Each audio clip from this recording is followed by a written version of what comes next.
Hey guys, today we're diving into another truly horrifying case. If you want to support my channel, make sure to subscribe and stay active. It really helps me out. I'd be super grateful for that. Let's get started. Recognizing toxic and manipulative relationships early on is crucial. Ending them swiftly and safely can mean the difference between healing and irreversible harm. But even when someone makes the brave decision to walk away, doing so with caution and tact is essential because the reaction of a controlling person can be dangerously unpredictable. It's a common misconception that only insecure or emotionally fragile individuals fall victim to such manipulation.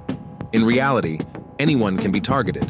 Those who seem vulnerable are often only seen that way after enduring significant emotional trauma. And no one is truly immune to the outbursts or obsessive behavior that may follow when a manipulative person feels they're losing control. The story of a young Italian college student named Giulia Cecchettin shook the entire country in the fall of 2023 due to its heartbreaking cruelty and senselessness. Giulia was known as a kind-hearted and trusting person. She showed compassion toward a young man who had deep feelings for her. She feared that rejecting him might lead him to harm himself. But tragically, that wasn't what happened. Instead of turning inward, the individual redirected his pain outward, with devastating consequences. The full extent of what occurred was later pieced together through Giulia's personal journals, which revealed her growing discomfort and emotional turmoil. Meanwhile, the person responsible attempted to avoid accountability, claiming it was a result of overwhelming emotions and temporary confusion. But the evidence uncovered during the investigation consistently pointed to premeditation. Giulia Cecchettin was born on May 5, 2001, in the small Italian town of Vigonovo, in the municipality of Padua. She was the middle child of Monica Cameretto and Gino Cecchettin, raised alongside her older sister, Elena, and younger brother, Davide. Though the sisters were polar opposites in temperament, Elena being rebellious and full of energy, while Giulia remained quiet, modest, and obedient, they were inseparable from a young age. The family belonged to the middle class. Gino worked as an engineer at a local company, while Monica held a position in the city administration. They lived in a spacious home and owned multiple vehicles. Both parents were deeply devoted to their children and worked hard to ensure they had everything they needed to grow up to be kind, responsible individuals. From early childhood, Giulia stood out for her kindness and empathy. She was naturally drawn to people, always making an effort to be helpful and considerate. Sometimes she was too gentle. She'd go out of her way to avoid conflict, even at the expense of her own interests. Giulia had a large social circle and was quick to make friends, easily blending into any group. In school, she consistently earned top grades and had a passion for literature and foreign languages. But what truly lit her up were art classes. Her teachers recognized her natural talent and encouraged her to continue in that direction. As a teenager, she enrolled in an art academy while still in high school and seriously considered pursuing a career in the arts. However, as graduation approached and the question of her future became pressing, her parents urged her to choose a more practical and stable career path. Following her father's advice, she enrolled at the University of Padua, one of Italy's most respected public institutions, choosing the field of medical engineering. Giulia, never one to cause conflict, agreed without argument and threw herself into her studies, even though her heart was never in it. She had no desire to work in that field long term. During her time at university, Giulia met a classmate named Filippo Turetta. He was born the same year as her, just a few months later, and grew up in the nearby town of Torreglia, also located in Padua. Filippo came from a modest background and was the only son of Elisabetta and Nicola Turetta, who cherished him deeply. The two were studying in the same department, and a mutual attraction developed quickly. Their bond started with long conversations, emotional support, and shared challenges. When Filippo began to struggle academically, Giulia helped him catch up and pass his exams. Not long afterward, he asked her out on their first date. Their relationship officially began in January 2022, marking Giulia's first serious romance. Coming from a sheltered background, she fell head over heels. For the first 6 months, the couple was practically inseparable. They went everywhere together and seemed genuinely happy, so much so that their families and friends had no reason to doubt the depth of their connection. Just 2 months into the relationship, Filippo invited Giulia to his home for dinner and introduced her to his parents, referring to her as his future wife. A few weeks later, she did the same, bringing him home to meet her own family. Friends of the couple were convinced that by graduation, Giulia and Filippo would be engaged. But life took a devastating turn for Giulia's family. Her mother, Monica, was diagnosed with a late-stage illness. The prognosis was bleak. Her health declined rapidly, and despite consultations, doctors admitted there was little they could do. The following 6 months were like a waking nightmare for the Cecchettin family. During this difficult time, Filippo did his best to be supportive. He stayed close to Giulia and spent time with Monica as well. Giulia deeply appreciated his presence. She truly cared for him and was grateful for his kindness and steady support. Despite agreeing to take part in experimental treatments, Monica passed away in October 2022. She was only 51 years old. Her passing left a massive void. For her husband, Gino, the grief was almost unbearable. He became emotionally overwhelmed, and it was only through the love and presence of his son and daughters that he found the strength to go on. While Filippo remained present and helpful, something between the couple had begun to change. Though they were still together, Giulia had started to feel distant and uncertain about their future. She was already considering ending the relationship, but didn't know how to bring it up without causing conflict or upsetting him. She confided only in her 2 closest friends, people she'd known for years and trusted completely. They were shocked.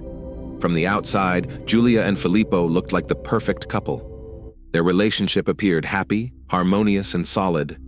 But behind the scenes, things were falling apart. Giulia didn't go into specific details, but she made it clear that the relationship had reached a breaking point. Ending it was just a matter of time. She didn't want to hurt Filippo, but she couldn't continue living a lie. The true reason behind her decision would only become clear much later, after her passing. At the time, Giulia was diligently preparing for her final thesis presentation. But deep down, she knew she had no intention of building a career in medical engineering. Her heart wasn't in it. Quietly, without telling many people, she submitted an application to a prestigious international art school in Reggio Emilia, focused on comic illustration. When she finally opened up to her father about it, she made one thing clear: she would complete her university degree as promised. She planned to graduate and earn her credentials as expected by her parents. But after that, she would pursue a second degree, this time in something she truly loved. She wanted to become an illustrator. Gino listened carefully and didn't object. After losing his wife, he had gained a new perspective on life. He understood how short and fragile it could be. He told his daughter she was free to follow her own path, to make her own decisions, and to dedicate herself to what genuinely brought her joy. The conversation Giulia had with Filippo turned out to be far more difficult than she had anticipated. It happened in August 2023, after the couple had been together for over a year and a half. Giulia struggled to find the right words, but Filippo appeared to take the news with maturity. He even suggested that they stay friends and keep in touch, acknowledging the bond they had shared. Since they were still attending the same university and studying in the same department, their paths crossed regularly. However, it took less than a week after the breakup for Filippo to try to rekindle their relationship.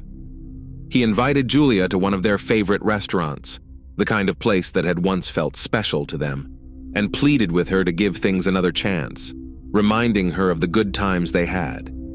But Giulia stood firm. She didn't want to repeat past mistakes. That evening ended without incident, but there was an unspoken tension in the air that only grew stronger with time. What followed was a concerning shift. Filippo began calling and messaging Giulia every single day. At first, his tone was emotional, professing love and begging for reconciliation, but that quickly escalated into manipulation and threats. He claimed that if they didn't get back together, he might hurt himself. Filippo, already familiar with Giulia's compassionate nature, used that knowledge against her. He pushed her emotional buttons, targeting her empathy and guilt. Julia, knowing how emotionally unstable he could be, gave in. She worried that he might act on his threats, and in an effort to keep things calm, she agreed to maintain contact. For a brief period, they resumed seeing each other, though it was more out of concern than romance. Deep down, she hoped it was just temporary, that once things cooled down, the connection would fade for good. But Filippo's behavior became more alarming. He started sending her dozens of messages a day. The content became increasingly disturbing. In one message, he wrote that they would either be together forever or their lives would both come to an end. It was a chilling statement, clearly a threat. But Julia never reported it to anyone in authority. She only told her closest friend. This tense dynamic dragged on for nearly 2 months. Then, in late October 2023, Julia finally decided she couldn't keep living in fear. On November 16th, she was scheduled to present her thesis in medical engineering. Just weeks later, in December, her classes at the International School of Comics would begin. Her time was now fully occupied. She couldn't afford to continue navigating emotional drama or toxic attachment. Still nervous about Filippo's reaction, she invited him to meet her at a quiet cafe they used to frequent. She chose her words carefully, hoping to avoid confrontation. Julia explained gently that they could remain on friendly terms, but nothing more. She tried to be respectful and kind, but her decision deeply unsettled Filippo. He took the conversation hard. Filippo kept calling and messaging Julia, but she tried to avoid him, occasionally replying with short notes, explaining that she was busy finishing her thesis. That's when Filippo began secretly following her. It didn't take long for him to notice she had started spending time with someone new, a guy named Eric. Their connection appeared warm and friendly, and from the outside, it looked like the two were on the verge of becoming a couple. Filippo couldn't accept that. In his mind, a darker plan was already forming. On Saturday, November 11th, 2023, Julia spent most of her day working on her graduation project. Around 5 p.m., she emailed the final version to her academic advisor. Roughly an hour earlier, her ex-boyfriend had called, asking if she would go shopping with him to help pick out shoes for their upcoming graduation ceremony. It's worth noting that Filippo hadn't contacted her at all for about a week prior. No texts, no calls, and no surprise visits. Julia believed, perhaps naively, that he had finally accepted the breakup and moved on. Wanting to keep things cordial, she agreed to help him shop. They made plans for Filippo to pick her up around 6:30 p.m. Julia let her father know she'd be back before midnight. She hugged him tightly before leaving, the last time he would see her alive. Filippo pulled up to the Cequitin home right on time. Julia got into the passenger seat, and the two drove off toward the local shopping center. Witnesses later reported seeing them together, calmly browsing the stores. They purchased a pair of shoes, and around 9 p.m., they grabbed a quick bite to eat at the food court. At approximately 10:30 p.m., surveillance cameras in the parking lot captured them returning to the vehicle. Everything appeared normal. Both looked relaxed, casually chatting as they got into the car. On the way home, Julia was texting with her older sister about everyday things, but at 10:45 p.m., her messages abruptly stopped. She never replied again. Moments later, her phone was turned off. When Julia failed to return home after midnight, her family became increasingly anxious. At first, they tried not to panic, thinking maybe she had simply lost track of time. But by 1 a.m., they realized something was very wrong. Julia never stayed out overnight without informing someone. Her phone remained off and Filippo was unreachable. Her father and older sister went to file a missing person report. Meanwhile, her younger brother stayed home in case Julia returned. There was still a faint hope that her phone had died or she'd gotten delayed, but even then they believed she would have found some way to check in. Police, however, were skeptical. They explained that Julia, being an adult, had every right not to come home or report her whereabouts. Only a few hours had passed since she was last seen, and by protocol, search efforts for missing adults typically don't begin until 24 hours have elapsed. What no one knew at the time was that roughly 4 hours before the family went to the station, something alarming had already been reported, a detail no one initially linked to Julia's disappearance. But soon, it would become clear that this was no coincidence. Around 11 p.m. on the night Julia went missing, local police received a call from a man named Marco Musme. He had stepped out onto his balcony for a cigarette when he witnessed something disturbing. His apartment overlooked a small parking lot across the street. From that lot, he heard frantic screaming, someone shouting for help. Looking closer, he saw a young woman burst from a parked car, visibly terrified. A man exited the same vehicle moments later, caught up to her, and physically forced her back inside, appearing to strike her in the process. He then shoved her into the back seat and quickly drove away. The car sped off into the night. Marco tried to memorize the license plate but couldn't make it out due to the darkness and distance. He only recalled that it was a black compact vehicle, possibly a Fiat Punto. He immediately called the local authorities to report what he had seen, but without further identifying details, there was little they could do. Authorities initially dismissed Marco Musme's call. With few details to go on, they didn't consider it an immediate threat and opted not to respond to the report. But Marco couldn't shake the feeling that what he had witnessed was far more serious. He decided to go to the police station in person, convinced that he had seen a crime in progress. At the station, he crossed paths with a man named Gino, Julia's father, who was there to report his daughter missing. To their surprise, they realized they lived just a few houses apart. Marco's building sat near the end of the street, and directly across from it was the small parking lot where the disturbing scene had taken place. The car Marco described, a black compact vehicle, closely matched the one Filippo drove. That same evening, Filippo had picked up his former girlfriend in his black Fiat Grande Punto before they headed to the shopping center. Investigators contacted Filippo's parents, Elisabetta and Nicola Turetta, who were also worried. They had been calling friends, hoping someone had heard from their son. Unfortunately, they weren't able to provide any helpful leads to the police.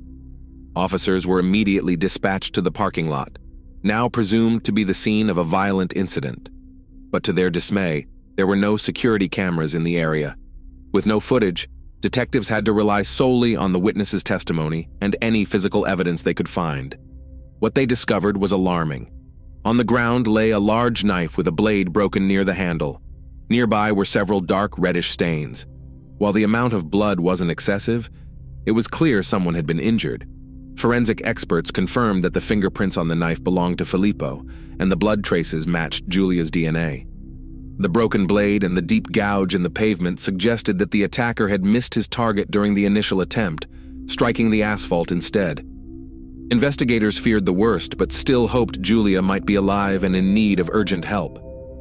Both students' phones had been turned off shortly after the incident, and data showed that their last known location was that very parking lot, the site of the suspected assault and abduction. Given the evidence, law enforcement opened a criminal case on charges of assault and unlawful detainment. Filippo was now the primary suspect. His parents were in disbelief. They insisted that their son could never harm Julia, that he loved her deeply. Detectives began tracing Filippo's movements by reviewing footage from roadside surveillance cameras, but it was a time-consuming process. No one yet knew where he might have gone. Later that night, the black Fiat Grande Punto was seen heading toward a lake in the province of Pordenone. The following day, the vehicle was spotted in several regions: Veneto, Friuli Venezia Giulia, and as far as South Tyrol.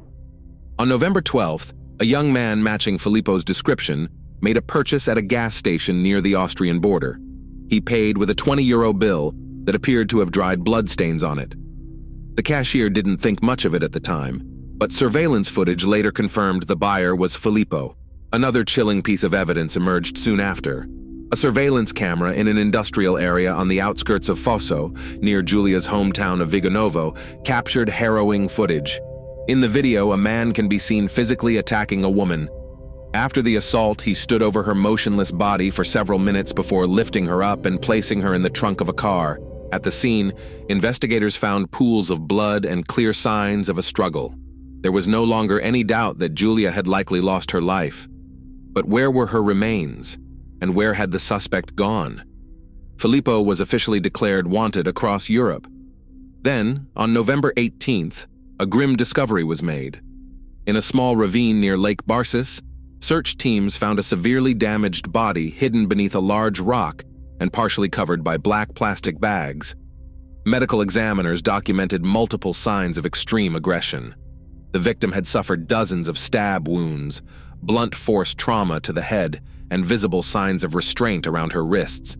Adhesive residue on her face suggested that her mouth had been taped shut. The nature of the incident indicated a personal motive and an extraordinary level of rage. Filippo was finally located on November 19th in Germany, nearly 600 miles away from the town of Viganovo. Authorities took him into custody and extradited him back to Italy, where the case had already sparked national outcry. During his first interrogation, Filippo confessed in detail to what had occurred. However, he claimed he was in a state of emotional disorientation at the time and couldn't remember parts of the sequence. According to his version, the two had spent a pleasant day together shopping at the mall. On the drive back, they stopped at a parking lot near Giulia's house. Filippo gave her a stuffed animal as a gift and asked if they could try to start over. Giulia allegedly raised her voice, rejected the gift, and stepped out of the car. That, he claimed, triggered a sudden wave of uncontrollable anger. He grabbed a knife and chased after her, injuring her shoulder. Giulia collapsed, and when he tried to strike again, he missed. His knife snapped upon hitting the pavement. Filippo said he forced her back into the car, tied her wrists with rope, covered her mouth with tape, and drove aimlessly with no specific destination in mind. Eventually, he pulled into an industrial zone. Giulia, according to his account, managed to open the door and escape. That's when he retrieved a second knife and chased her down, continuing the attack until she went still. When asked how many times he struck her, Filippo said maybe 5 or 7. However, the forensic team counted more than 70 wounds, and his claim of an unplanned outburst was inconsistent with the fact that he had come to the meeting prepared, with not 1 but 2 knives, rope, tape, and plastic bags. Filippo further stated that he intended to take his own life afterward, to reunite with Giulia, and even showed shallow cuts on his wrists. But he admitted he didn't follow through. Taking another life had been easier than ending his own. Though the physical evidence overwhelmingly pointed to Filippo, the legal team hired by his family clung to the claim of mental confusion and memory loss. His entire defense strategy revolved around this idea, hoping not to escape responsibility entirely, but to receive a lighter sentence or be transferred to a psychiatric facility instead of prison. That's when Giulia's grieving father took an extraordinary step. He handed over pages from her personal diary to investigators and later made portions of them public, determined to shed light on the truth and bring the public's attention to what his daughter had endured. The entries in Giulia's diary made it painfully clear why she had chosen to end the relationship with Filippo and what had really been going on behind closed doors. Though she had deeply cared for him, Filippo had shown increasingly controlling behavior and was emotionally manipulative. He tracked her movements, monitored her phone and social media accounts, forbade her from seeing friends, and demanded constant compliance with his wishes. One particularly intense conflict arose shortly before the tragedy. It was related to Filippo insisting on attending a birthday gathering for Giulia's sister, Elena, a small family event held in the wake of their mother's recent passing. Giulia's family wasn't in the mood for celebrations. However, Filippo reacted with anger, believing that he was already part of the family and entitled to be present at all such gatherings. That argument became a turning point. It pushed Giulia to reevaluate their relationship. She realized she needed to break things off for good. But Filippo began using emotional blackmail, threatening to harm himself if she left him. Giulia, being empathetic and compassionate, felt guilty. But that kindness would ultimately lead to devastating consequences. The court proceedings began in September 2024.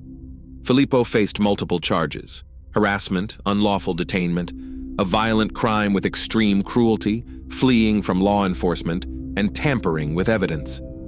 By the time the trial began, new evidence had surfaced, evidence that made it clear the crime had been premeditated. Investigators found that Filippo had started planning about a week before the incident. He had conducted extensive online research, exploring secluded areas around the suburbs that could be used to carry out the attack and conceal the aftermath. His browser history supported this theory. During a search of his car, officers found a printed map of the region. At first, its significance wasn't obvious, but it later became clear. Filippo had used a physical map instead of GPS to avoid leaving a digital trail. He had planned every detail, except what he would do afterward. It was possible that he had considered self-harm, but the evidence for that was weak and unconvincing. By the time of his trial, it was evident that Filippo had acted with full intent. He eventually stopped using the emotional disorientation defense and made no claims of psychological instability. He admitted that his actions were deliberate. On December 3, 2024, Filippo Turretta was found guilty on all counts. He was sentenced to life in prison and ordered to pay over €500,000 to Giulia's family as compensation for emotional suffering. In his final statement to the court, Filippo said he would not appeal the decision. He acknowledged the verdict as fair and expressed no intent to contest the outcome. Thanks for watching, everyone. Your support means a lot to me, and you can help my channel grow by hitting that like button, dropping a comment, and sharing this video. Your engagement really makes a difference. See you soon.